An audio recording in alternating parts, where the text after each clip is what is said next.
Hi friends, எல்லோரும் எப்படி இருக்கீங்க? நல்லா இருக்கீங்களா? நாங்கள் ரொம்ப நல்லா இருக்கோங்க. இன்றைக்கி நம்ம பார்க்கக்கூடிய விலாக் வந்து ஒரு சின்ன விலாக் தான். அதாவது இது வந்து ஒரு 2 நாள் எடுத்த கிளிப்பிங்ஸ் எல்லாமே சேர்த்து தான் உங்களுக்கு வீடியோவாக நான் போஸ்ட் பண்ணியிருக்கேன். அதாவது வியாழக்கிழமையும் வெள்ளிக்கிழமையும் வந்து எடுத்த வீடியோஸ் தான் இது. வியாழக்கிழமை காலையில் பார்த்தீங்கன்னாக்கா நான் இட்லி தான் பண்ணியிருந்தேன். நார்மலாக வந்து இந்த மார்னிங் டிஃபன்னாலே இந்த இட்லி இருந்துட்டுனா கொஞ்சம் வந்து லேடிஸ்க்கு கொஞ்சம் பிரச்சனை இல்லாமல் போன மாதிரி இருக்கும். மற்றபடி இந்த சப்பாத்தி இது மாதிரிலாம் பண்ணால் கொஞ்சம் வந்து நமக்கு வேலை கொஞ்சம் அதிகமாக இருக்கிற மாதிரி இருக்கும். அதுவே இந்த மாதிரி ஏதாவது விசேஷமான நாட்கள் அப்படிங்கும்போது காலையில் இட்லியாக பண்ணிட்டோம் அப்படின்னு சொன்னால் ரொம்ப வந்து இந்த இட்லி பாத்திரம் விளக்குறது சிரமமாக இருந்தாலும் பரவாயில்ல, இட்லியாக இருந்தாக்கா ஒன்றும் பிரச்சனை இல்லை அப்படிங்கிற மாதிரி தான் இருக்கும். பொதுவாக நான் டிஃபன்லேயே பார்த்தீங்கன்னாக்கா என்னோடய ஆப்ஷன் பார்த்தீங்கன்னாக்கா இப்போ ஹோட்டல் அழைச்சி போய் இட்லி, ஒரு 2 வகையான கார சட்னி, தேங்காய் சட்னி, சாம்பார் அப்படி ஒரு சாய்ஸு. இன்னொரு சாய்ஸ் பார்த்திங்கன்னா பரோட்டா, இன்னொரு சாய்ஸ் பீஸா அப்படி வச்சாலுமே என்னோடய ஆப்ஷன் என்னவோ இந்த இட்லியாக தான் இருக்கும். உங்களோட ஆப்ஷன் என்னவாக இருக்கும் அப்படின்னு சொல்லி கமெண்டில் சொல்லுங்கள். ஒவ்வொருத்தருக்கும் ஒவ்வொரு டேஸ்ட் இல்லையா? அதுபோல் வந்து ஒரு சிலருக்கு பரோட்டா பிடிக்கலாம், ஒரு சிலருக்கு வந்து பீஸா பிடிக்கலாம். ஸோ உங்களோட சாய்ஸ் என்ன அப்படின்னு சொல்லி எனக்கு கமெண்டில் சொல்லுங்கள். இப்போ இட்லி வேக வச்சாச்சு. இதுக்கு வந்து சூப்பராக ஒரு சட்னி ரெடி பண்ணிடலாம். இந்த சட்னி பார்த்திங்கன்னா கொஞ்சம் கொஞ்சமாக எல்லா பொருளையும் சேர்த்தாலே சட்னி கொஞ்சம் அதிகமாக கிடைக்கும் நமக்கு. அதுக்கு ஒரு பெரிய வெங்காயத்தை நீல வாக்கில் நறுக்கிட்டு அதோட ஒரு 3 பச்சை மிளகாய் சேர்த்துருக்கேன். ஒரு 2 பல் பூண்டு சேர்த்துருக்கேன்.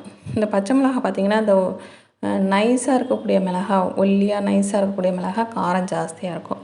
அதே இந்த கொஞ்சம் மொத்தமாக நல்லா டார்க் க்ரீனாக இருக்கக்கூடிய மிளகாய் வந்து காரம் அதிகமாக இருக்காது.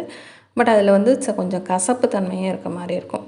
இப்போ அதோட தக்காளி சேர்த்து வதக்கிட்டு கொஞ்சம் பொட்டுக்கடலை சேர்த்து உப்பு சேர்த்து நல்லா அரைச்சி எடுத்தால் சட்னி ரெடி.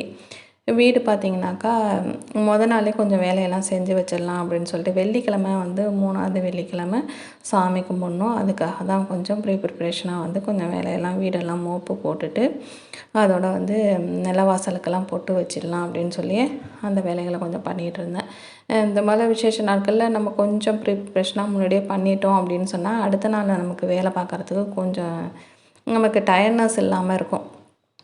ஒரே நாளில் எல்லாமே போட்டு பண்ணிகிட்டு இருந்தோம்னாக்கா நமக்கு சமையல் பண்ணி மற்ற வேலையெல்லாம் பண்ணதுக்கு ரொம்ப கஷ்டமாக இருக்கும். அப்படிங்கிறதுனால இப்படி கொஞ்சம் பெரும்பாலும் அப்படி தான் எல்லாருமே பண்ணுறது. அதுபோல் தான் நானும் வந்து வெள்ளிக்கிழமை சாமி கும்பிட்ணும் அப்படிங்கிறதுனால வியாழக்கிழமையே கொஞ்சம் இந்த வேலைகள்லாம் கொஞ்சம் ரெடி பண்ணி வச்சுட்டேன். இது பார்த்திங்கனாக்கா வெள்ளிக்கிழமை எடுத்த கிளிப்பிங்ஸு. வெள்ளிக்கிழமை வந்து சாமிக்கு வந்து பிரசாதம் பண்ணுறதுக்கு வந்து பொங்கல் தான் பண்ணியிருந்தேன். நார்மலாக எங்கள் வீட்டில் வந்து பொங்கல் செஞ்சு இது போல் ஒரு புடவை வச்சு மற்றபடி மஞ்சள் குங்குமம் அப்படியெல்லாம் அதெல்லாம் வச்சு சாமி கும்பிட்றது தான் வழக்கம். ஒவ்வொருத்தருக்கும் ஒவ்வொரு மாதிரியான வழக்கம் இருக்கும். அதில் எங்களுக்கு வந்து இதை போல் தான் நாங்கள் சாமி கும்பிட்றது. ஒன்று வந்து எப்போ வேணால், அதாவது வெள்ளிக்கிழமைகளில், அதாவது ஆடி மாதம் வெள்ளிக்கிழமைகளில் முதல் வாரம் இல்லைனா 3வது வாரம் இல்லைனா கடைசி வாரம் எப்போ நமக்கு சரி வருதோ அந்த நேரங்களில் நம்ம சாமி கும்பிட்டுக்கலாம்.